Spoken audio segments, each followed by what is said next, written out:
বলে একটা রাখাল যখন ছাগল চড়ানোর জন্য ছাগলগুলাকে মরুভূমিতে নিয়ে যায়, নেওয়ার পথে আসার পথে ছাগলগুলাকে একীভূত করে রাখার জন্য চেষ্টা করে, কারণ দুই চারটা ছাগল যদি ছোট হইয়া পিছনে একা পড়ে যায়, বাঘে আক্রমণ করি জঙ্গলে খাওয়ার জন্য নিয়ে যাওয়ার সম্ভাবনা থাকে। আল্লাহ হাবিব বলেন, আমার উম্মতেরা ওলামায়ে কেরামের বড় দলের থেকে বিচ্যুত হইয়া তোমরা যদি 2-4 জন 5 জন এরকম পিছনে পড়ে থাকো, ওর শয়তানে আক্রমণ কইরা তোমাদেরকে জাহান্নামে নিয়ে যাওয়ার সম্ভাবনা থাকবে।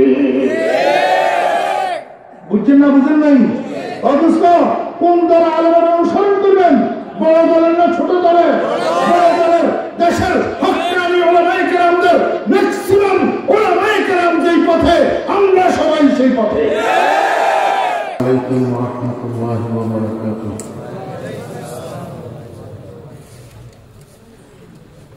আলহামদুলিল্লাহ الحمد لله نحمده ونستعينه ونستغفره ونؤمن به ونتوكل عليه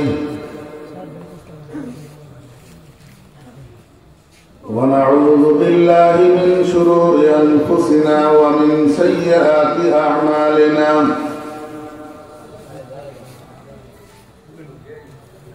من يهد الله فلا مضل له ومن يضلله فلا هادي له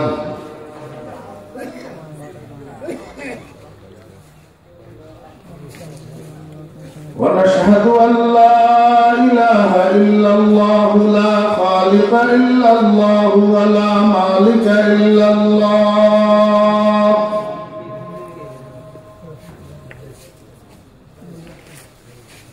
لا محيي إلا الله ولا مميت إلا الله ولا رازق إلا الله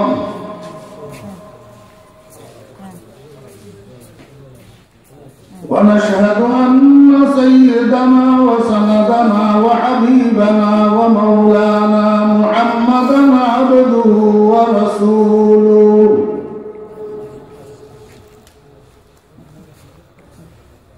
الذي علمه الله فأحسن تعليمه وأدبه الله فأحسن تأديبه ثم بعثه الله إلى كافة الناس معلما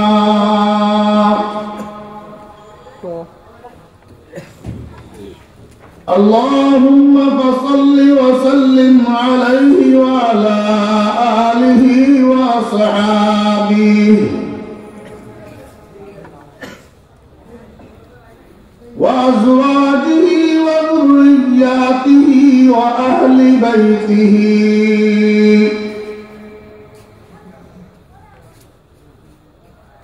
وعلماء أمته وفقهاء ملته ونجباء طريقته أجمعين أما بعد فأعوذ بالله من الشيطان الرجيم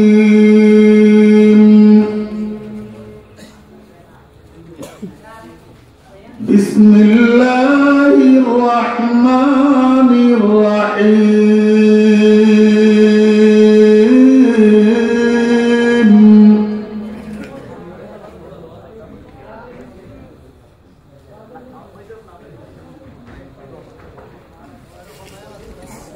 يا أيها الذين آمنوا اتقوا الله وابتغوا إليه الوسيلة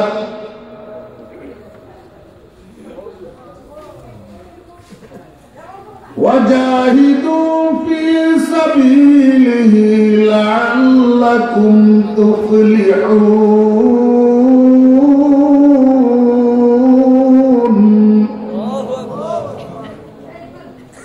صدق الله مولانا العظيم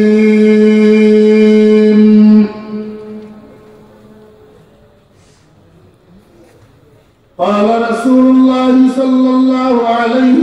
وسلم عليكم بمجالسة العلماء وصدق رسوله النبي الأمي الكريم ونحن على ذلك لمن الشاهدين والشاكرين ربنا تقبل منا إنك أنت السميع العليم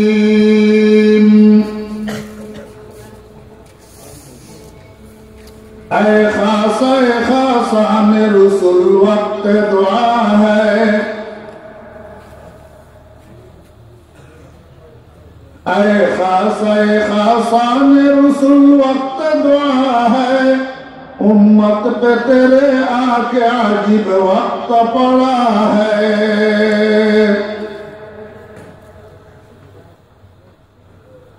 جو دین بڑی شان سے نکلا تھا وطن سے پردیس میں وہ آج غریب الغربا ہے جس دین کے مدعو تھے کبھی سیرز و کسرا اس دین میں خود بھائی سے اب بھائی جدا ہے اس دین میں خود بھائی سے اب بھائی جدا ہے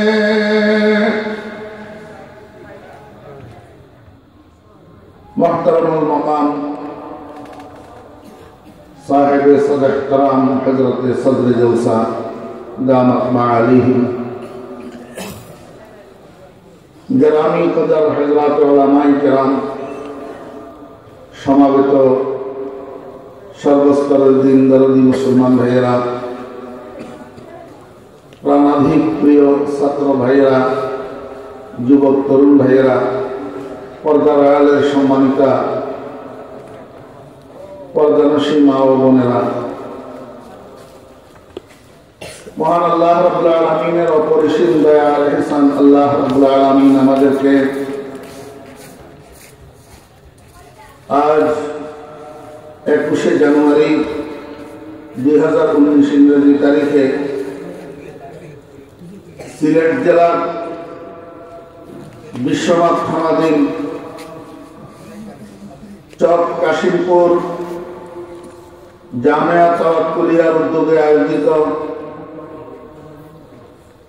বার্ষিক এই মহতী ইসলামী সম্মেলনে আমাদেরকে অংশগ্রহণ করার তৌফিক দিয়েছেন এই জন্য আমরা সবাই মহান রব্বুল আলামিনের শুকর আদায় করি আলহামদুলিল্লাহ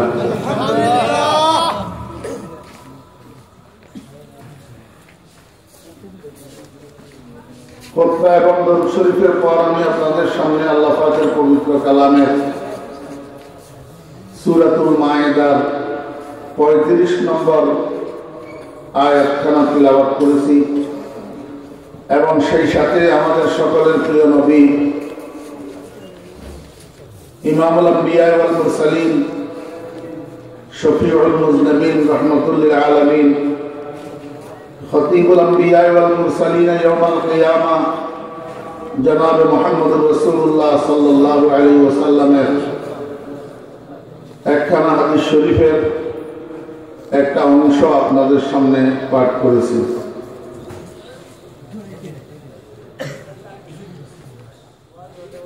প্রায় মধ্যরাত্রি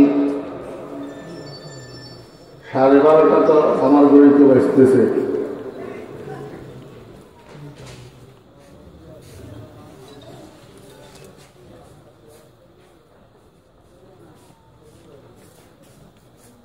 রাত একটু বেশি কিন্তু দুনিয়াতে যত মানুষ অগ্রগামী হয়েছেন উন্নতি লাভ করেছেন এনারা কিন্তু ঘুমাইয়া কেউ উন্নতি লাভ করতে পারেন নাই উন্নতি লাভ করছেন সজাগ থাকিয়া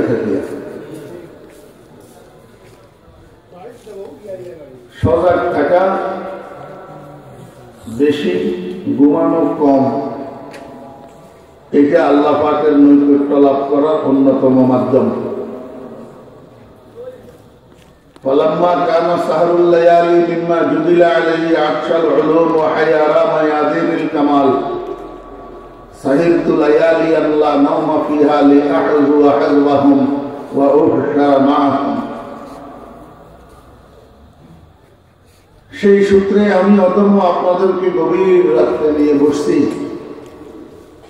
যাতে করে কম ঘুমাইয়া রাত্রি সজাগ থেকে যারা উন্নতি সাধন করছে, আমরা কিছু মানুষকেও আল্লাহ পাক যেন তাদের অন্তর্ভুক্ত করে দেন। সবাই বলেন আমিন। রাসূল আকরাম সাল্লাল্লাহু আলাইহি ওয়াসাল্লামের সাহাবীদের দাম এই পরিমাণ বাড়লো কিভাবে? আল্লাহ পাক কোরআন শরীফের মধ্যে তার কারণ বর্ণনা করতেছেন, কানু কলিলাম মিনাল লাইলি মা ইয়াহজাউন ওয়া বিল আসহারি হুম ইস্তাগফিরুন। আল্লাহর রাসূলের সাহাবীদের মধ্যে মার্কেট স্যুট একটা জিনিস ছিল। আমার কথা বুঝতেছেন আপনারা? মার্কেটের মধ্যে যখন যেই মাল স্যুট পড়ে ওই মালটার দাম বেড়ে যায়। এদিকে কি বয়ান শোনার জন্য বসছেন? এদিকে ওই দিকে তাকান কেন?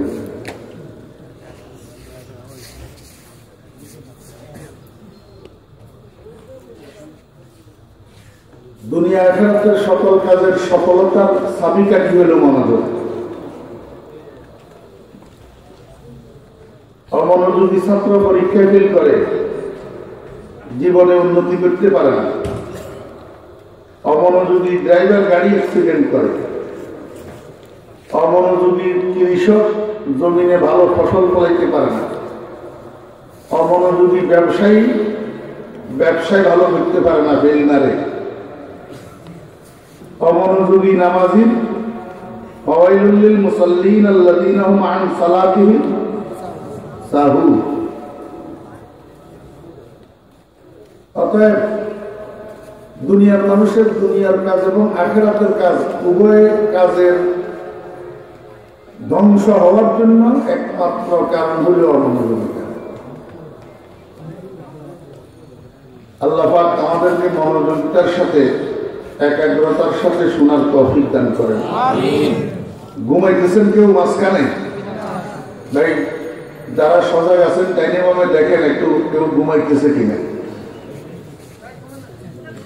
দোস্ত ঘুমাইলে তো বাড়িতেই ভালো ছিল, এখানে এত কষ্ট করে বসে বসে ঘুমানোর দরকার কি?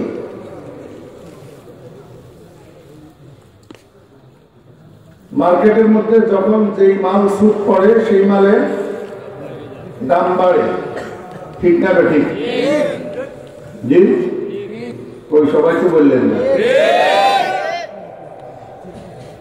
মাল যেটা কোম্পানি সাপ্লাই দিতে পারে না, মার্কেটের মধ্যে মাল কমে যায়, ওই মালটার দাম বাড়ে না কমে? বাড়ে। ফজরের আযানের পর থেকে রাত্রে 10টা-11টা পর্যন্ত কোনো না কোনো মানুষ আল্লাহ পাকের কোনো না কোনো ইবাদতের মধ্যে লিপ্ত থাকে। কিন্তু রাত্রে 10টা-11টার পর ফজরের আযান পর্যন্ত এই মধ্যরাত্রিতে আল্লাহ পাকের ইবাদতের মার্কেটটা সুট করেই থাকে। দুনিয়ার মানুষ ঘুমের কোলে ঢলে পড়ে। আল্লাহ পাক বলেন, বান্দা যখন আমার ইবাদতের মার্কেট সুট পড়ে ওই সময়ের মধ্যে তুমি তোমাকে ঘুম থেকে পৃথক করে যদি ইবাদতে লাগাইয়া দিতে পারো, আমিও দুনিয়া আখিরাতে এরকম ভাবে তোমার দাম বাড়াইয়া দেব। এই জন্যই তো তাহাজ্জুদের নামাজের দ্বারা মানুষের সম্মান বাড়ে। মানুষের কি বাড়ে? তাহাজ্জুদের নামাজের দ্বারা মানুষের চেহারা লাবণ্য হয়। কি হয়? এই জন্য তাহাজ্জুদ পড়নেওয়ালা একটা মানুষের চামড়া যদি কালো হয়, দুনিয়ার মানুষ সেই মানুষটাকে মহব্বত করে। ফিকহের কিতাবের মধ্যে একটা মাসালা আছে যে কয়েকজন মানুষ জামাতের সহিত নামাজ আদায় করতে চায়, এদের মধ্যে ইমামতি করার সবচেয়ে বেশি উপযুক্ত কে? তো বলা হয়েছে সবচেয়ে বেশি উপযুক্ত হলো আ'লামুহুম বিসুন্নাহ। ওলামায়ে কেরাম বুঝতেছে, সবগুলা আপনাদের সকলের বোঝার দরকার নেই। এর মধ্যে কয়েকজন যদি আ'লামুহুম বিসুন্নাহ হয়ে যায়, তখন ইমামতি করবে কে? আকরাউহুম বিল কুরআন। এর মধ্যে কয়েকজন যদি আকরা বিল কুরআন হয়ে যায়, তখন ইমামতি করবে কে? আমারুহুম সান্নান। এর মধ্যে কয়েকজন যদি সন্দেশীরা হয়ে যায়, মুরব্বী হয়ে যায়, তখন ইমামতি করবে কে? আহসানুহুম ওয়াজহান। ফতোয়া শামীর মধ্যে আল্লামা ইবনে আবিদিন শামী রাহমাতুল্লাহ আলাইহি লিখেন, এই আহসানুহুম ওয়াজহানের অর্থ হলো আকসারুহুম তাহাজ্জুদান। ভাই, কসরতে তাহাজ্জুদের সাথে হুসনুল ওয়াজহার সম্পর্ক কি?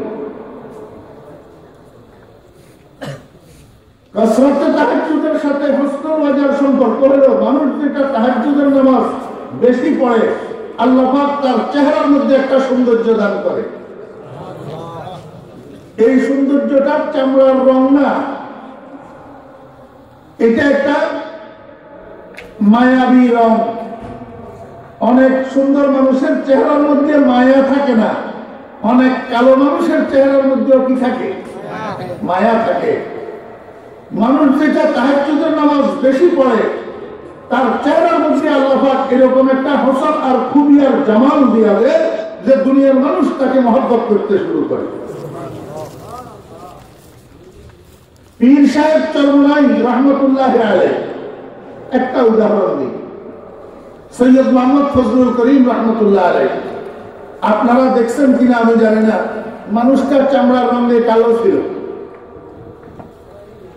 চামড়ার রঙে কালো ছিল, কিন্তু এই বাংলাদেশের লক্ষ লক্ষ তৌহিদি জনতার হৃদয়ের স্পন্দন ছিল।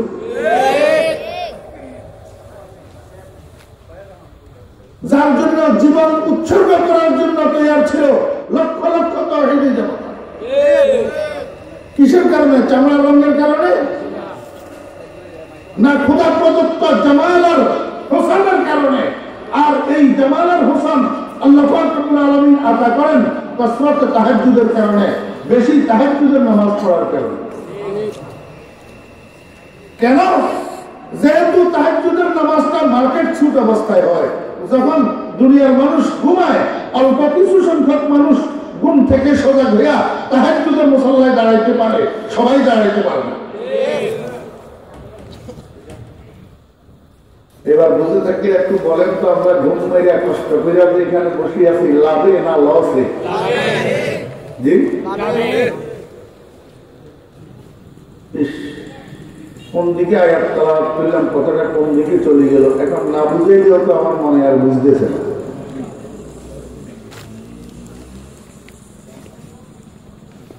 হযরত মুজাহিদ রাহমাতুল্লাহ আলাইহি সম্পর্কে একটা ঘটনা লিখছে কিতাবের মধ্যে।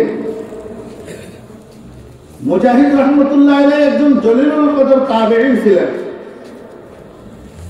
রাসূল আকরাম সাল্লাল্লাহু আলাইহি ওয়াসাল্লামের সাহাবী হযরত আব্দুল্লাহ ইবনে মাসউদ রাদিয়াল্লাহু আনহু শাগির্দ ছিলেন, বড় বড় মুহাদ্দিস ছিলেন।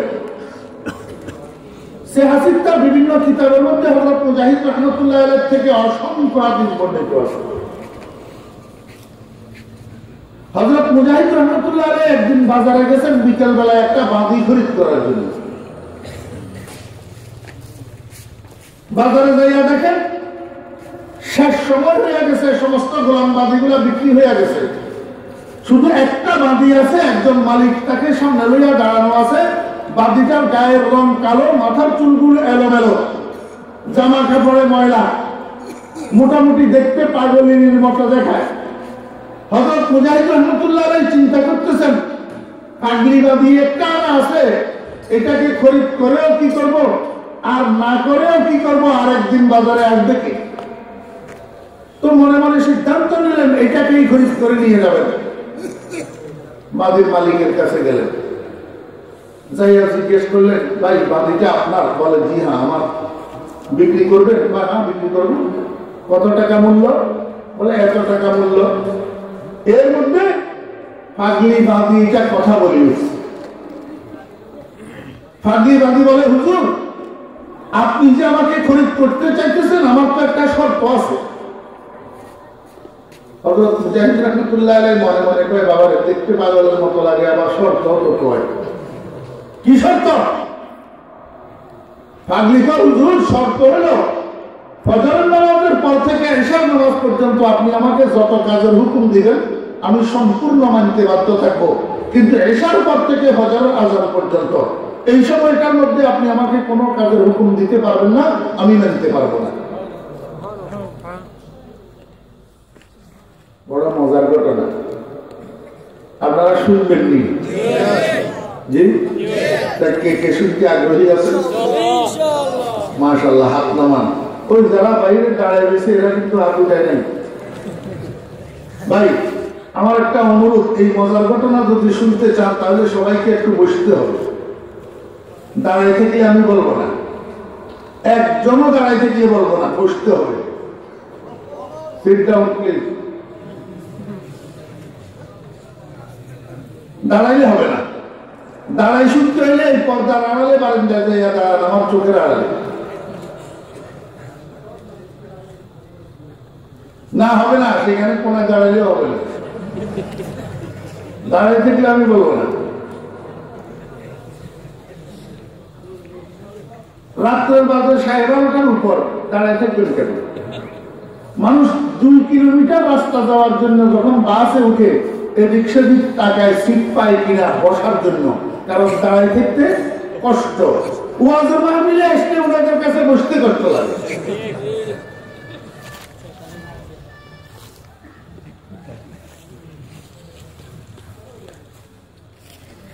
আপনাদের মনে কষ্ট গেলে আমাকে মাফ করে দিবে।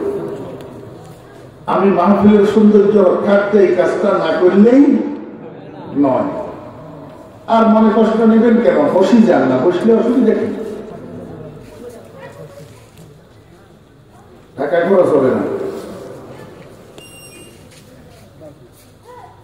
হযরত মুজাহিদ রাহমাতুল্লাহ আলাইহি মনে করছেন পাগলি মাঝি রাত্রিকালীন কাজের হুকুম দিলে হয়তো ঘুমের ব্যাঘাত হবে, এই জন্য আগে ভাগে শর্ত করে নিতেছে। আচ্ছা ঠিক আছে বাবা, তোমার মনে যা চায় তা করিও, আমার ঘরে কাজের তেমন ঝামেলা নাই, তোমার উপরে কোনো প্রেশার থাকবে না, তুমি যা মন চায় তা করি। বাদিটাকে খরিদ করি হযরত মুজাহিদ রাহমাতুল্লাহ আলাইহি বাড়িতে নিয়ে গেছে। একটা কাঁচা ঘর, বিল্ডিং না, কাঁচা একটা ঘর, মাঝখানে একটা পার্টিশন। আপনাদের দেশে কাঁচা ঘর আছে না? মাঝখানে পার্টিশন থাকে না? এটার সিলেটে কি কয়? বেড়া। খুব ফাইন, আমার দেশেও বেড়া কয়। তাহলে তো ভাষা জনগণের একটাই হলো, বুঝতে বুঝে কি আর অসুবিধা নাই। বেড়াগুলা ইটের হয় না? ইটের বলে জি বলে, বাঁশের বেড়া হয়। ইটের গুলোর তো ওয়াল বলে। বেড়াগুলা কিসের হয়? বাঁশের। না বুঝলে আমরা উত্তর দেব। বেড়াগুলা কিসের হয়? বাঁশের। তা একটা কাঁচা ঘর, মাঝখানে বাঁশের বেড়া। এই বেড়া এক পাশে হযরত মুজাহিদ রাহমাতুল্লাহ আলাইহি রাত্রি যাপন করেন, আর এক পাশে পাগলি বাদি এটা থাকে। কিছুদিন যাওয়ার পর এক রাত্রের গভীরে হযরত মুজাহিদ রাহমাতুল্লাহ আলাইহি ঘুম ভাঙিয়ে গেছে। কোন দিক থেকে গুনগুন গুনগুন গুনগুন একটা আওয়াজ আসি হযরত মুজাহিদ রাহমাতুল্লাহ আলাইহির কানে লাগতেছে। এই টাওয়ার এগুলোরে আমি এমনিই পছন্দ করি না। মনোযোগ আছে? গুনগুন গুনগুন একটা আওয়াজ কোন দিক থেকে আসি, কানে লাগতেছে। হযরত মুজাহিদ রাহমাতুল্লাহ আলাইহি চিন্তা করে, ব্যাপারটা কি, এত রাত্রে এই গুনগুন আওয়াজ আসে কোথা থেকে? আরো একটু সজাগ হইয়া ভালোভাবে শোনার চেষ্টা করতেছে। শুনতে শুনতে হযরত মুজাহিদ রাহমাতুল্লাহ আলাইহি কনফার্ম হয়ে গেলেন যে না, এটা তো বেশি দূরের আওয়াজ না, এই পার্টিশনের বেড়ার ওই পাশ থেকে আওয়াজটা আসতেছে, এখন ক্লিয়ার শোনা যাইতেছে। পাগড়িবাদী বসে বসে আল্লাহ দরবারে কান্না করতেছে আর দোয়া করতেছে। কি করে?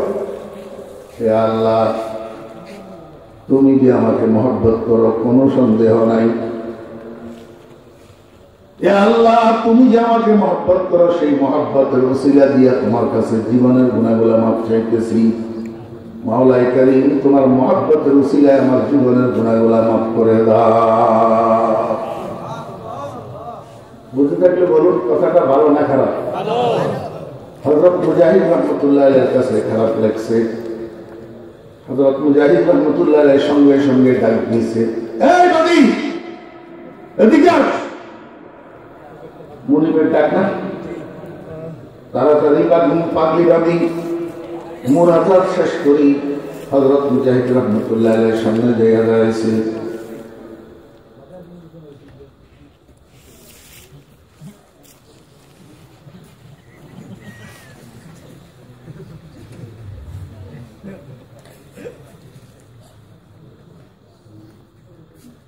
এই গভীর রাত্রে এতক্ষণ রাত্রেও যদি কথা বলার মধ্যে ডিস্টার্ব হয় আর মনে বুঝে না, এবার ভিতরের থেকে বদদোয়াকে মুখে দেওয়া লাগে।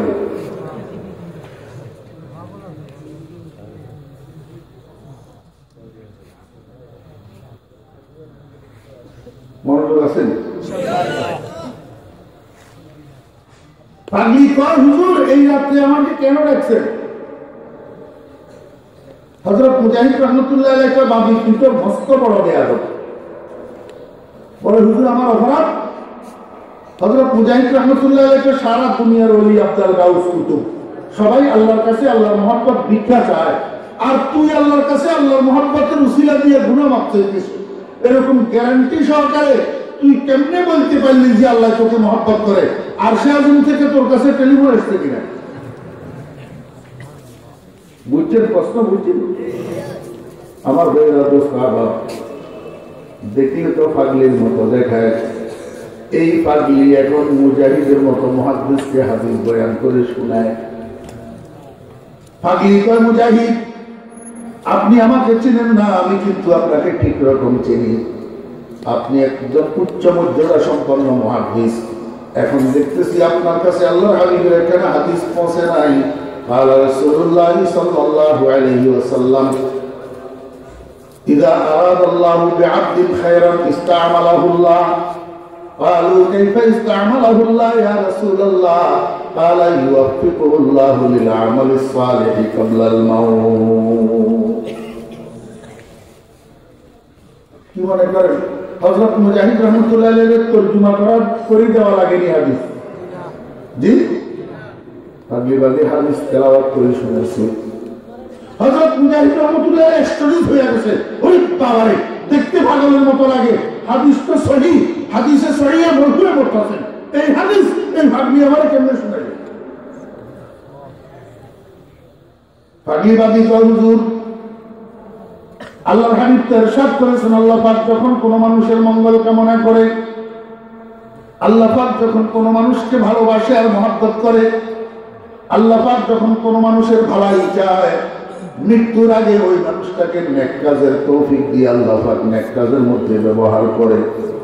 যদি আল্লাহর হাবিবের এই হাদিস সত্য হয়ে থাকে, তাহলে বলুন এই গভীর রজনীতে সারা দুনিয়ার মানুষ ঘুমে বিভোর, আপনার মতো মুজাহিদ এত বড় মুহাদ্দিস আপনিও ঘুমে, কিন্তু আমি পাগলিকে আল্লাহ পাক রব্বুল আলামিন দয়া করে মেহেরবানি করে এই গভীর রজনীতে ঘুম থেকে জাগাইয়া ঠান্ডা পানি দিয়া ওযু করাইয়া তাহাজ্জুদের মুসাল্লায় দাঁড় করাইয়া দে, আর 4 রাকাত তাহাজ্জুদের নামাজ পড়াইয়া আল্লাহ আমাকে আল্লাহর দরবারে বসাইয়া বসাইয়া কাঁদায়। আপনি মনে করেন আমি নিজের ইচ্ছায় কাঁদি নাকি? আমি যখন আল্লাহর দরবারে হাত উঠাইয়া চোখের পানি ছাড়ি, গায়েবের থেকে একটা আওয়াজ আমাকে ডাকিয়া ডাকিয়া কয়, খুশনুমায়াদ নালায়ে সবাহায় তু, খুশনুমায়াদ নালায়ে সবাহায় তু, জওকে হাদা রমজে ইয়া রবাহায় তু। ও পাগলিবাদী, যখন তুই আল্লাহ আল্লাহ করিয়া ডাকস, ইয়া রব্বি কইয়া কইয়া ডাকস আর কাঁদস, আমি আল্লাহর কাছে ভালো লাগে, আমি আল্লাহর কাছে মজা লাগে। এই জন্য আমি চাই করে আরো একটু কাঁদাইতে, আরো একটু আমার নাম নেওয়াইতে। ও পাগলি বাদি, আর একটু আমাকে ডাক, আর একটু বসিয়া বসিয়া খা।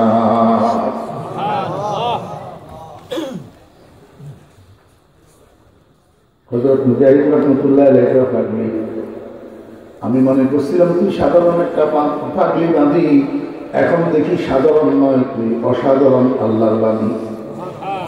আমি যদি বুঝতাম আর তোকে চিনতাম, তাহলে বাদী হিসাবে তোকে দিয়া দাসত্ব করাইতাম না, তোর সেবা গ্রহণ করতাম না। যখন এখন চিনছি, আর তোকে দিয়ে আমার দাসত্ব করাবো না, মৃত্যু পর্যন্তর জন্য তোকে এই মুহূর্তে আমি আজাদ করে দিলাম, স্বাধীন করে দিলাম, দাসত্বের থেকে মুক্ত করে দিলাম। তবে তোকে খরিদ করার সময় তুই আমাকে একটা শর্ত দিয়েছিলি, আমি মেনে নিয়েছিলাম। আর আজকে তোকে স্বাধীন করার সময় আমি তোকে একটা শর্ত দেব, তুই আমার শর্তটা মানতে হবে।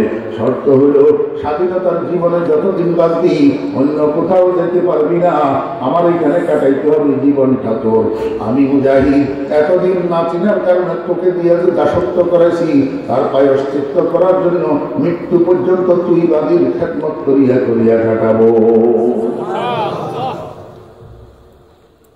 বসিদকা কসকে জদ্দর আশিকি গাম, বসিদকা কসকে জদ্দর আশিকি গাম, বমাশুকি বরায়াদ আখিরশ নাম।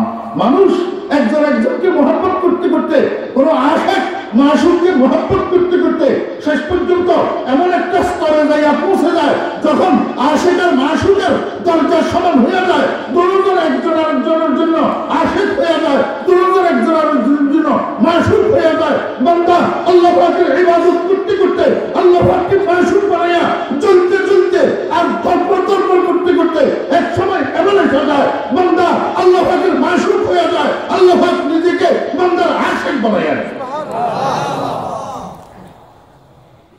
खुदी को करबलम इतना कि हर तकदीर से पहले, खुदी को करबलम इतना कि हर तकदीर से पहले, खुदा खुद बंदे से पूछे बता तेरा रज़ा क्या है।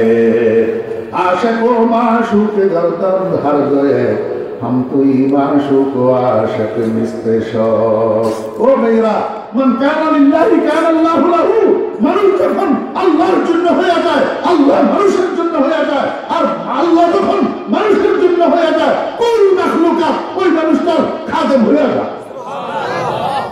আমরা তো আল্লাহর জন্য হতে পারি না, আমরা তো মানুষের দরবারে যাইয়া ঠোকর খাই, আমরা তো মানুষের দুয়ারে দুয়ারে ঘুরি, আমরা তো আল্লাহ পাকের দরবারে চাইতে জানি না, আমরা তো আল্লাহ পাকের গোলামি করতে জানি না।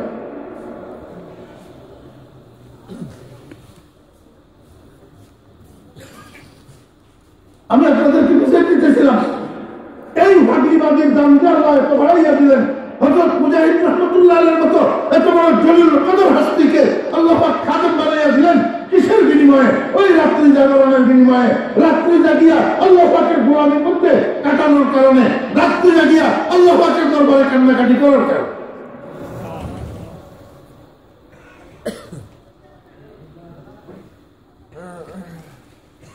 ভাগিবাদী আর দাঁড়ায় নাই হযরত মুজাহিদ রাহমাতুল্লাহ আলাইহির সামনে।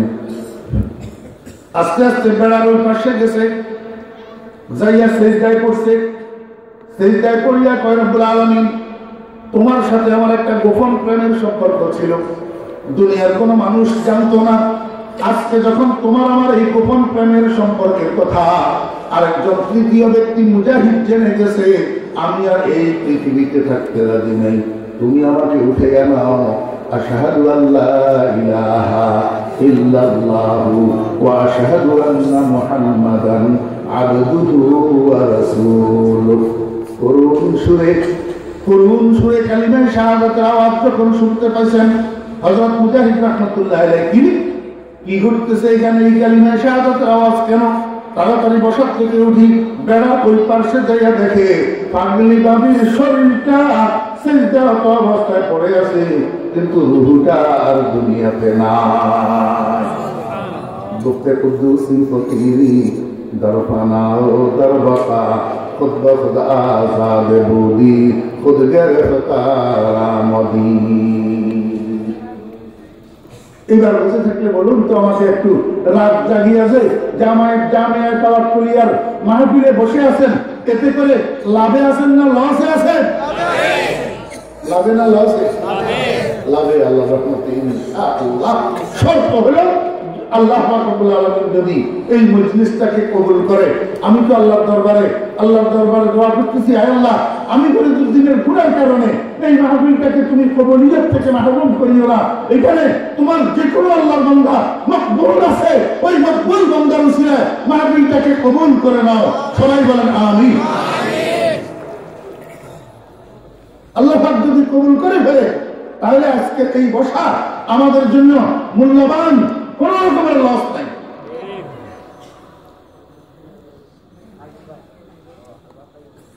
তেলাওয়াত করছিলাম সূরা মায়েদার 35 নম্বর আয়াত। প্রথমে অনুবাদ করি।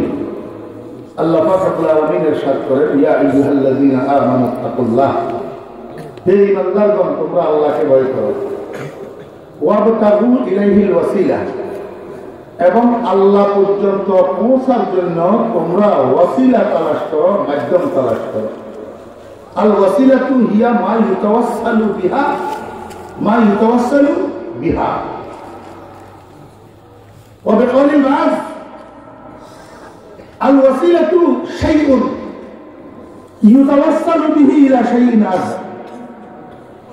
একটা বস্তু, যেই বস্তুর দ্বারা আরেকটা বস্তুর নিকটে যাওয়া যায়, আরেকটা বস্তু পর্যন্ত পৌঁছা যায়, তাকে ওয়াসিলা বলে। এটা সোয়াব দিয়ে হতে পারে, সিন দিয়ে হতে পারে। হাফিজ রহমাতুল্লাহ আলাইহি রিওয়ায়াতের মধ্যে সিন আছে। দুটোর অর্থে একটু সামান্য ব্যস্তম আছে। ওয়াসিলা শব্দের দ্বারা যেই জিনিস পর্যন্ত পৌঁছা যায়, সেই জিনিসটা মাহবুবও হতে পারে, গায়রে মাহবুবও হতে পারে। কিন্তু সোয়াবের দ্বারা যেই ওয়াসিলা, এই ওয়াসিলা ওই মাধ্যমকে বলা হয় যেই মাধ্যমের দ্বারা শুধু সেই মাহবুব পর্যন্ত পৌঁছা যায়, গায়রে মাহবুব না। وهذا لإفادة طلبة العلم فقط।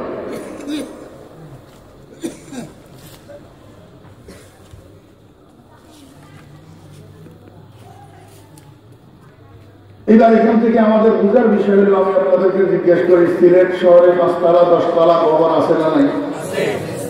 জি, আচ্ছা, বুঝে থাকলে বলুন তো, এই 5 তলা 10 তলা ভবন গুলার উপরে মাটির থেকে লাফ দিয়ে উঠা যায় না? কোনো মাধ্যম লাগে? যে মাধ্যম লাগে, এই মাধ্যম গুলা ফাঁকা করা সিঁড়িও হতে পারে, লিফট হতে পারে, অথবা কমপক্ষে লোহার বা বাঁশের বানানো একটা মইহুলিও লাগে। বিনা মাধ্যমে লাফ দিয়া 10 তলার উপরে উঠা আল্লাহ রাব্বুল আলামিন বলেন, আল্লাহ ঠিক তেমনি ভাবে তুমি আমি আল্লাহ পর্যন্ত পৌঁছাইতে হইলে, আমার নৈকট্য লাভ করতে হইলে, তোমার চিরসুখের কেন্দ্র জান্নাতুল ফেরদাউসের দরজায় পৌঁছাইতে হইলে তোমাকে এরকম কতগুলা মাধ্যম অবলম্বন করতে হবে। মাধ্যম ছাড়া তুমি আমি পর্যন্ত পৌঁছাইতে পারবা না, আমার নৈকট্য অর্জন করতে পারবা না। বুঝছেন না? বুঝেন না? কথা করেন। তাহলে আল্লাহ পর্যন্ত পৌঁছাইতে হবে ডাইরেক্ট না মাধ্যমের মাধ্যমে? মাধ্যমের মাধ্যমে। এখন আমাদের জানার বিষয় হলো এই মাধ্যমগুলা কি কি, কয়টা, এবং এই মাধ্যমগুলাকে কিভাবে মাধ্যম হিসেবে অবলম্বন করা যাবে। 3টা কথা। কয়টা? কি কি, কয়টা, কি কি, এবং কিভাবে গ্রহণ করা যাবে। কয় কথা? 3 কথা। প্রথম কথার উত্তর, আল্লাহ পর্যন্ত পৌঁছানোর মাধ্যম 4টা। কয়টা? দ্বিতীয় কথার উত্তর, আল্লাহ পর্যন্ত পৌঁছানোর মাধ্যম 4টা। 1 নম্বর কালামুল্লাহ, 2 নম্বর রাসূলুল্লাহ, 3 নম্বর ইবাদতুল্লাহ, 4 নম্বর রিজালুল্লাহ। কয়টা? 4টা।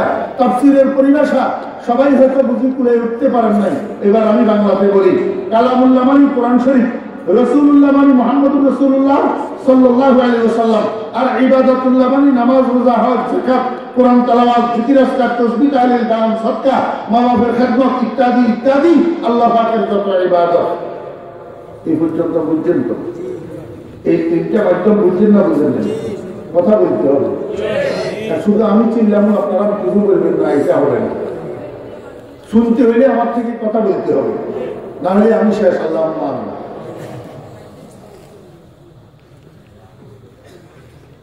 মোট মাধ্যম কয়টা?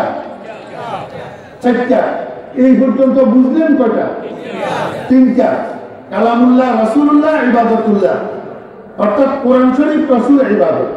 কোরআন, রাসূল, ইবাদত। এই তিনটা মাধ্যমের পরে চতুর্থ মাধ্যম যেটা, সেটা হলো রিজালুল্লাহ। এটা একটু বিশ্লেষণের দাবি রাখে, বিশ্লেষণ না করলে বুঝবেন না। রিজালুন, রাজুলুনের বহু বচন। রাজুলুন শব্দের অর্থ হলো মানুষ, হ্যাঁ, পুরুষ। আর রিজালুন মানে পুরুষগণ, পুরুষগণ। কিন্তু এখানে রিজালুল্লাহ যে আরবি পরিভাষা, এর মধ্যে রিজালুন শব্দের অর্থ হলো লোক, লোক, লোক, লোক, বুঝেন তো? এই লোক শব্দটা এটা বাংলা ভাষার ইসমে জিনিস, বাংলা ভাষায় ইসমে জিনিস। এটার মধ্যে কোনো বচন নাই, এক বচন, দ্বিবচন, বহু বচন নাই।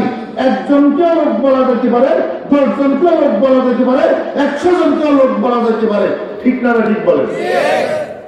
রিজালুল্লাহ মানে আল্লাহর লোক, আল্লাহর লোক। দোস্ত, আমাদের দেশে একটা প্রচলন আছে কিনা, যদি আপনি একজনকে তার অন্য আরেকজনের সাথে কথা বলতে বলেন আপনার কোনো কাজের কারণে, তো উনি আপনাকে উত্তর দিবে যে ভাই আমি উনার সাথে কথা বলতে পারবো না, উনি থানার লোক। আমি উনার সাথে কথা বলতে পারবো না, উনি এমপি সাহেবের লোক। আমি উনার সাথে কথা বলতে পারবো না, উনি চেয়ারম্যান সাহেবের লোক। এরকম একটা প্রচলন আমাদের দেশে আছে না নাই? তাহলে বোঝা যায় কিছু থানার লোক আছে, কিছু এমপি সাহেবের লোক আছে, কিছু মন্ত্রী সাহেবের লোক আছে, কিছু চেয়ারম্যান সাহেবের লোক আছে, কিছু নেতা সাহেবের লোক আছে। এরকম বলা বলি আমাদের দেশে হয় না? না হয়? আমার ভাইয়েরা, দোস্ত, আবার আল্লাহ পাক রব্বুল আলামিনকে বান্দা, জমিন আমার, মানুষ আমার, তারপরে একজনকে আরেকজনের লোক বলা যায়।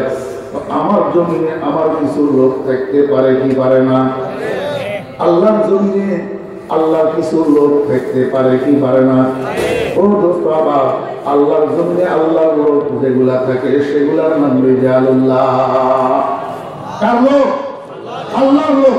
দোস্ত, শুরু থেকে শেষ পর্যন্ত, আগেরটা তো গেছে, আয়াতের আলোচনা যখন থেকে শুরু করছি শেষ পর্যন্ত একটা সুতায় কথা, কোনো বিক্ষিপ্ত আলোচনা নাই। গর্বকদরে এক নফসে গাফেল সুদি, গর্বকদরে এক নফসে গাফেল সুদি, দূরে সদফর সঙ্গে আজ মঞ্জিল সুদি। একটা মুহূর্তের জন্য আপনি অন্যমনস্ক হয়ে যাবে, তো গোটা আলোচনাটা আপনার থেকে দূরে সরে যাবে, আপনি আর কোন কিনারা পাবেন না। আল্লাহর জমিনে আল্লাহর লোক আছে না নাই?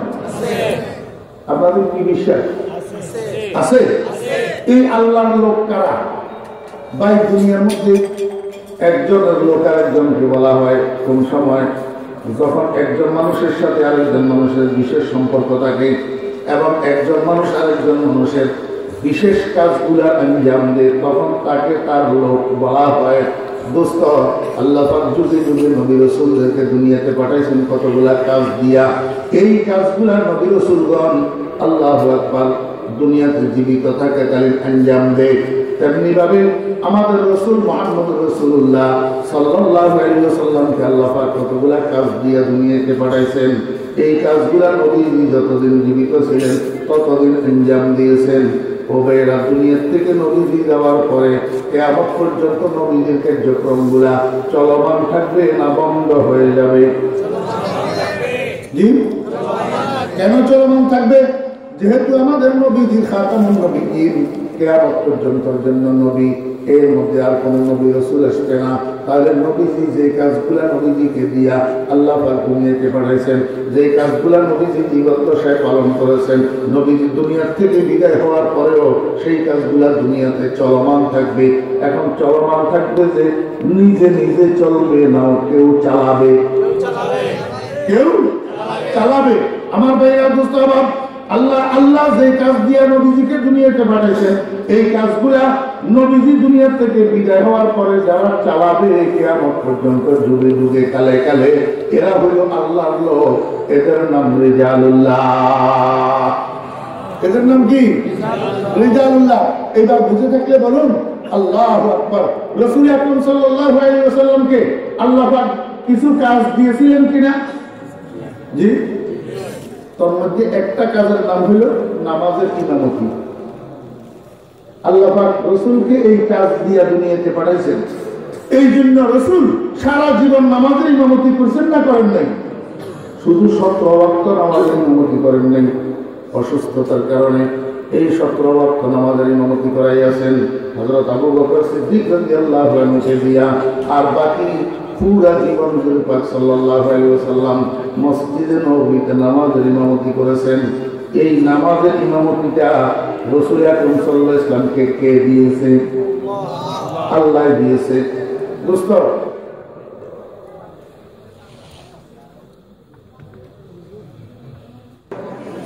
মনোযোগ সহকারে একটু, ভালো লাগবে ইনশাআল্লাহ। ইনশাআল্লাহ ভালো লাগবে ইনশাআল্লাহ। আচ্ছা, আমাকে একটা কথা বলেন, হুজুর পাক সাল্লাল্লাহু আলাইহি ওয়াসাল্লামের মেরাজ হয়েছিল কিনা? আপনারা জানেন মেরাজ হয়েছিল? রাসূলুল্লাহ সাল্লাল্লাহু আলাইহি ওয়াসাল্লামের মেরাজটা শুরু হয়েছিল কোথা থেকে? মসজিদে হারাম থেকে, খানায় কাবার হাতিনের থেকে। খানায় কাবার হাতিনের থেকে। আচ্ছা, রাসূলুল্লাহ সাল্লাল্লাহু আলাইহি ওয়াসাল্লামের মেরাজটা শেষ হয়েছে কোথায় গিয়া? যতটুকু রাসূল আকরাম সাল্লাল্লাহু আলাইহি ওয়াসাল্লাম জিবরাইল আলাইহিস সালামের সাথে গেছেন, ততটুকুর শেষ সীমানা যে জায়গাটা, এই জায়গাটার নাম হলো সিদরাতুল মুনতাহা। এটার নাম কি? সিদরাতুল মুনতাহা। তাহলে আমরা আমাদের জ্ঞানের আওতাধীন যতটুকু, এটা মা ফাওকা সিদরাতুল মুনতাহা, এটা মা ফাওকা আকল না। এটা আমাদের আকলের ঊর্ধ্বে, আমরা সিদরাতুল মুনতাহা পর্যন্ত ধরি। তো সিদরাতুল মুনতাহা নামের জায়গাটা খানায় কাবা সোজা বরাবর করে। বরাবর কোথায়? আল্লাহ পাক রব্বুল আলামিন ইচ্ছা করলে মসজিদে হারামের মধ্য থেকে রাসূল আকরাম সাল্লাল্লাহু আলাইহি ওয়াসাল্লামকে সরাসরি রফরফে বসাইয়া সোজা উপরের দিকে নিয়ে সিদরাতুল মুনতাহা পৌঁছাইতে পারতেন। আরো শর্টকাট হতো, রাস্তা কম। আল্লাহ পাক রব্বুল আলামিন তা না করি আল্লাহর হাবিবকে জেরুজালেমের মসজিদে আকসা তথা বাইতুল মুকাদ্দাস দিয়া ঘুরাইয়া নিলেন কেন? আপনারা জানেন হুজুর পাক সাল্লাল্লাহু আলাইহি ওয়াসাল্লাম খানায় কাবা থেকে প্রথমে কোথায় গেছেন? বাইতুল মুকাদ্দাস। কোথায় গেছেন? আর এটা তো কোরআন শরীফের দ্বারা সাব্যস্ত। আল্লাযী আসরা বিআবদিহি লাইলান মিনাল মাসজিদিল হারাম ইলাল মাসজিদিল আকসা।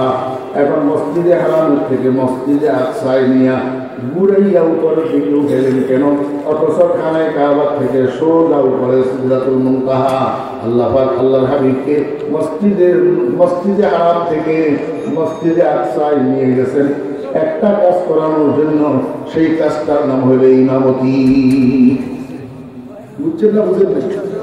হুজুর পাক সাল্লাল্লাহু আলাইহি ওয়াসাল্লাম যখন মসজিদে আকসার মধ্যে দিয়ে ঢুকছেন, দেখেন ওরে বাবারে মসজিদ ভর্তি মানুষ। জিবরাইল আলাইহিস সালামকে জিজ্ঞাসা করে, ভাই জিবরাইল, মসজিদের ভিতরে এত মানুষ কেন? ওনারা কারা? তাও আবার সবাই দাঁড়ানো, তাও আবার সবাই কাতার সোজা করা, ঘটনা কি? জিবরাইল আলাইহিস সালাম বলেন, ইয়া রাসূলুল্লাহ, ইনারা সবাই আপনার পূর্ববর্তী নবী রাসূলগণ। ইনারা এখানে সব সোজা করিয়া কাতার সোজা করিয়া দাঁড়ানো অবস্থায় আপনার জন্য অপেক্ষা করতে আছে। শেষ মুসাল্লাটা খালি পড়ে আছে, আপনি সেখানে যাবেন আর 2 রাকাত নামাজের ইমামতি করবেন। 1.25 লক্ষ নবী রাসূল আপনার পিছনে একটা করে 2 রাকাত নামাজ আদায় করবে। হুজুর পাক সাল্লাল্লাহু আলাইহি ওয়াসাল্লাম আগে বাড়ছেন, বেশ মুসাল্লায় যাইয়া 2 রাকাত নামাজের ইমামতি করছেন। 1.25 লক্ষ নবী রাসূল আল্লাহর হাবিবের পিছনে একটা করে নামাজ আদায় করছেন। ধরা মসজিদে ইমামে আম্বিয়া বুদ সফে পেশি নিয়ারা পেশাওয়া বুদ খোদা দা সরওয়ারা সরদার ইশদা যেখাইলে আম্বিয়া সালার ইশদা। আমার ভাইরা দোস্তাবা, নবীজিকে বাইতুল মুকাদ্দাসে নিয়া আল্লাহ পাক রব্বুল আলামিন 1.25 লক্ষ নবী রাসূলদের নামাজের ইমামতি করাইলেন কেন? এই কথা সাব্যস্ত করার জন্য দুনিয়ার মানুষরা আমার বন্ধু নবী রাসূলদের মধ্যে সর্বশেষ দুনিয়াতে আসছে, এই কথা ঠিক, কিন্তু মর্যাদার দিক থেকে সমস্ত নবী রাসূলদের মর্যাদার থেকে আমার বন্ধুর মর্যাদা বেশি। এই কথা সাব্যস্ত করার জন্য বন্ধুকে ইমাম বানাইয়া সমস্ত নবী রাসূলদেরকে মুক্তাদি বানাইয়া, বুঝছেন না বুঝেন নাই? কিন্তু এখনো একটা প্রশ্ন রয়ে গেছে, সেই প্রশ্ন হইল আল্লাহ পাক রব্বুল আলামিন ইচ্ছা করলে অন্য কোনো কাজ দিয়াও তো নবীজির ফজিলত সাব্যস্ত করতে পারতেন, নবীজির আফজলিয়ত সাব্যস্ত করতে পারতেন। ইমামতি দিয়া সাব্যস্ত করলেন কেন? দুনিয়ার মানুষদেরকে বোঝানোর জন্য, হে দুনিয়ার মানুষেরা, দুনিয়াতে যত পেশা আছে, দুনিয়াতে যত কাজ আছে, ইমামতির পেশার থেকে সম্মানের পেশা আর কিছু নাই, ইমামতির প্রফেশন থেকে মর্যাদার প্রফেশন আর কিছু নাই।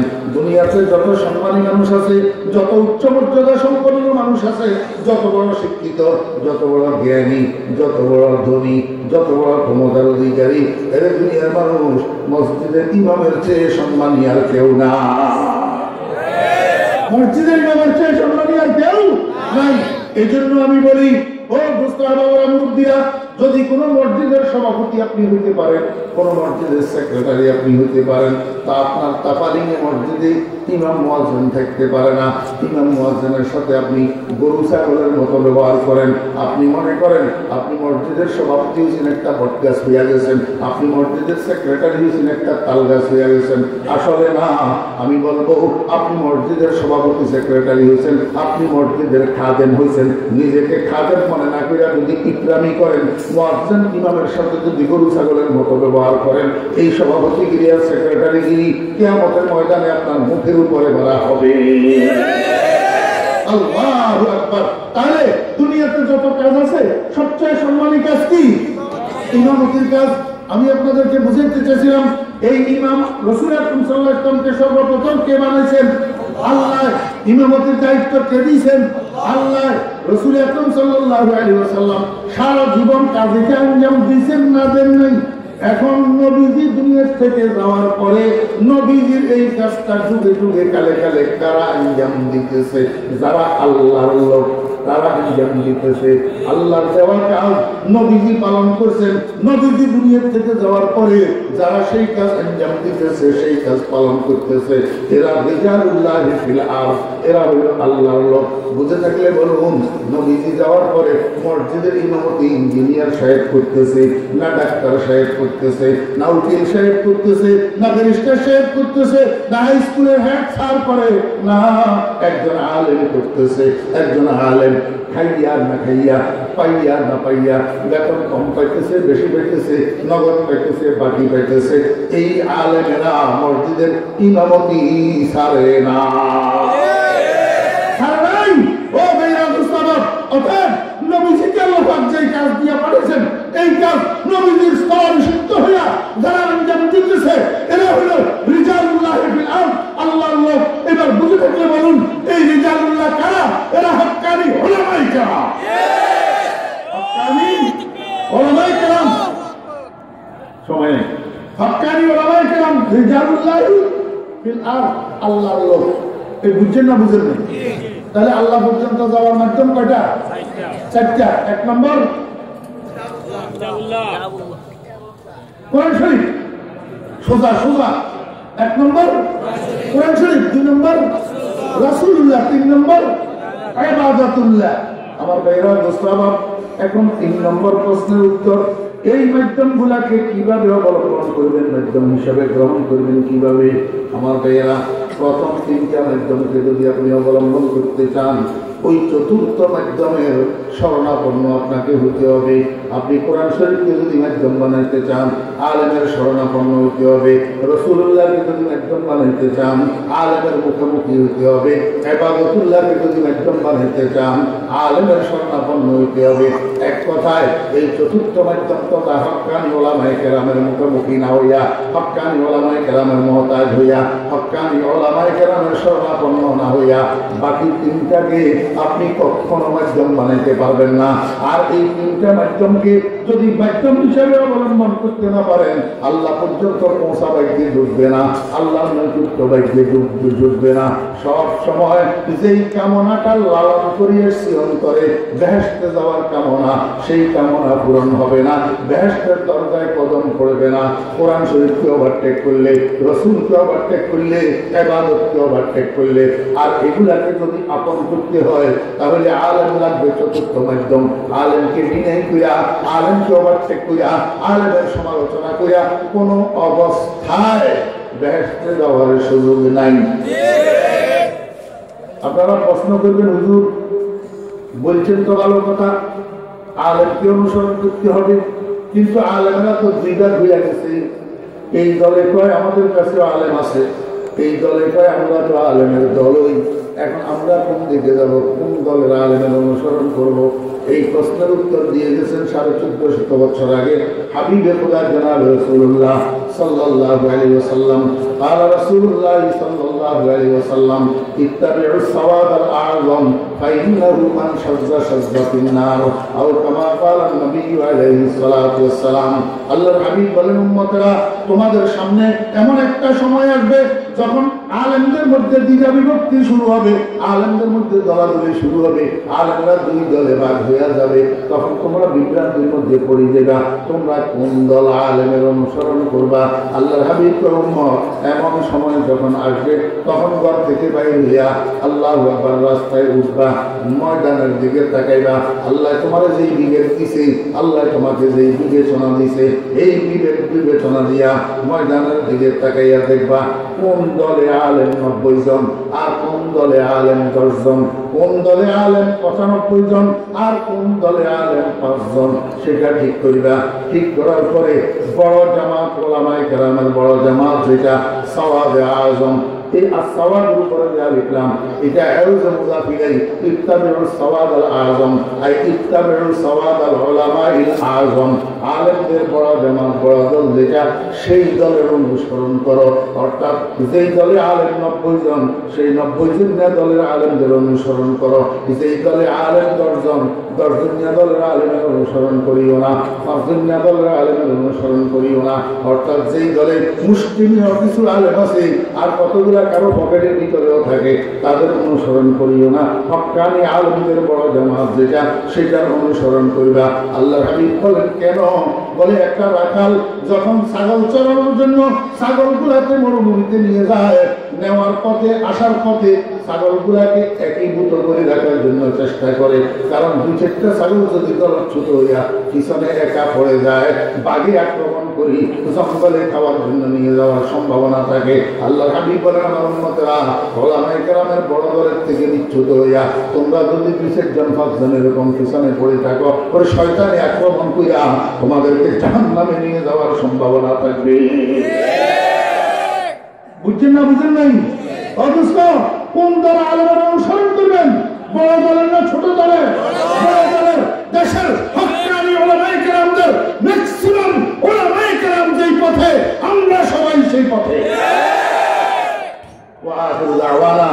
وآخر دعوانا أن الحمد لله رب العالمين وصلى الله تعالى على خير خلقه محمد وآله وصحبه أجمعين. درشد اللهم صل على محمد وعلى آل محمد كما صليت على إبراهيم وعلى آل إبراهيم إنك حميد مجيد.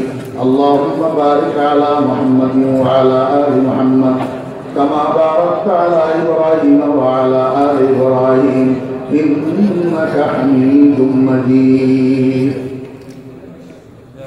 الحمد لله رب العالمين والصلاة والسلام على أشرف الأنبياء والمرسلين. ربنا ظلمنا أنفسنا وإن لم تغفر لنا وترحمنا لنكونن من الخاسرين.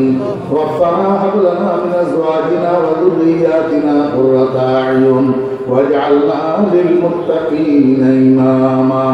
رب ارحمهما كما ربياني صغيرا. يا الله يا أرحم الراحمين, আজকের এই মাহফিলটাকে কবুল ফরমান। ইয়া আল্লাহ, মাহফিলের শুরু থেকে এই পর্যন্ত যত আলোচনা হয়েছে দয়া করে ভুল ত্রুটিগুলোকে মাফ করে দেন, সঠিক কথাগুলোকে হেদায়েতের জরিয়া বানাইয়া দেন, নাজাতের ওসিলা বানাইয়া দেন, আমলের জরিয়া বানাইয়া দেন। ইয়া আল্লাহ, এই গভীর রাতে আমরা আপনার শাহী দরবারে হাত উঠেছি, আমাদের হাতগুলো খালি ফেরত দিন না, সবগুলো হাত আপনার রহমতের দ্বারা ভর্তি করে দেন, মাগফিরাতের দ্বারা ভর্তি করে দেন। ইয়া আল্লাহ, ইয়া আরহামার রাহিমিন, আমরা যারা হাত উঠাইয়াছি আমাদের মধ্যে যত মানুষ অসুস্থ আছে সবাইকে আফিয়ত দান করেন।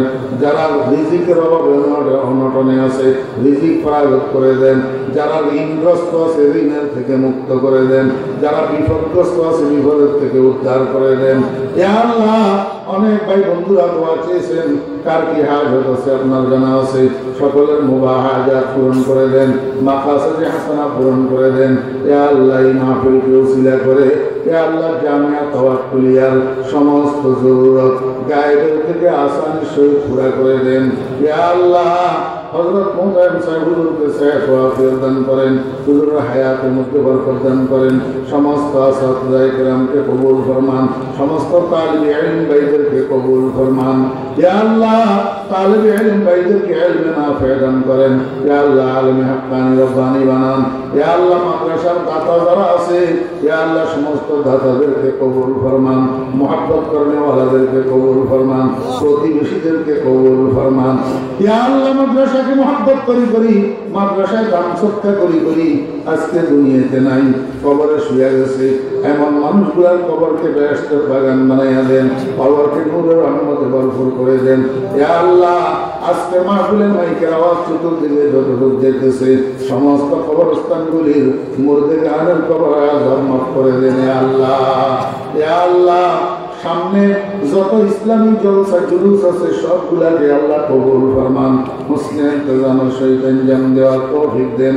ইয়া আল্লাহ, সামনে আমার ছোট ভাই কয়েসের মাসের 2 তারিখে একটা মাহফিল আছে। ইয়া আল্লাহ, এই মাহফিলটাকে কবুল ফরমান। ইয়া আল্লাহ, মুসলিম ইন্তজামের সাথে আঞ্জাম দেওয়ার জন্য তাকে তৌফিক দান করেন। ইয়া আল্লাহ, ইয়া আল্লাহ, ইয়া আরহামার রাহিমিন, ইয়া আকরামাল আকরামিন। ইয়া আল্লাহ, ছেলে মেয়ে আপনার দেওয়া নেয়ামত, আমরা দরখাস্ত করি নাই, আমাদের ছেলে মেয়েগুলাকে নেককার দিনদার চরিত্রবান বানাইয়া দেন, আলেম হাক্কানি রব্বানি বানাইয়া দেন, হাফেজে কোরআন বানাইয়া দেন। ছেলে মেয়ের কারণে দুনিয়া আখিরাতে আমাদেরকে শর্মিন্দা করিয়েন না। ইয়া আল্লাহ, মেহেরবান আব্বা আম্মা যাদের কবরবাসী আছে আব্বা আম্মার কবরকে বেহেশতের বাগান বানাইয়া দেন, নূরের রহমতে ভরপুর করে দেন। ইয়া আল্লাহ, আজকের মাহফিলের উসিলায় অত্র এলাকার সমস্ত যুবক তরুণদেরকে নামাজি বানাইয়া দেন, দিনদার নেককার বানাইয়া দেন। ইয়া আল্লাহ, মাইকের আওয়াজের সাথে যে সমস্ত মা বোনেরা বয়ান শুনতেছেন, দোয়ায় শরীক হতেছেন, সমস্ত মা বোনদের জিন্দগির গুনাহ মাফ করে দেন, মনের নেক কামনা বাসনা পূরণ করে দেন, সমস্ত মা বোনদেরকে নেককার দিনদার পর্দানশীল বানাইয়া দেন। ইয়া আল্লাহ, ইয়া আল্লাহ, ইয়া আরহামার রাহিমিন, ইয়া আকরামাল আকরামিন। আয় আল্লাহ, আপনার হাবিবের সাদাকা দোয়া দরখাস্ত কবুল ফরমান, আপনার হাবিবের দরবারে কোটি কোটি দরুদ ও সালামের হাদিয়া পৌঁছান। ইয়া আল্লাহ, সারা দুনিয়ার মুসলমানের জানমাল ইজ্জত ও আবরুকে হেফাজত ফরমান। ইয়া আল্লাহ, এই চিনাইয়ারা মুসলমানদেরকে বড় কষ্ট দিতেছে। ইয়া আল্লাহ, ইয়া আল্লাহ, চিনাইয়াদেরকে হেদায়েত করেন, যদি কিসমতে হেদায়েত না থাকে আপনার কুদরতের দ্বারা সরকার করে দেন না। ইয়া আল্লাহ, ইয়া আল্লাহ, আপনার হাবিবের গরিব উম্মত গুলাকে, অসহায় উম্মত গুলাকে গোটা পৃথিবীর মধ্যে আপনি হেফাজত করেন। ইয়া আল্লাহ, ওয়া সাল্লাল্লাহু তাআলা আলা খাইরি খালকিহি মুহাম্মাদিন ওয়া আলিহি ওয়া সাহবিহি আজমাইন। اللهم إني أعوذ بك من أن أشرك بك شيئا وأنا أعلم به وأستغفرك لما لا أعلم به تبت عنه وتبرأت من الكفر والشرك والكذب والغيبة والبدعة والنميمة والفواحش والبهتان والمعاصي كلها وأسلمت وآمنت وأقول لا إله إلا الله محمد رسول الله.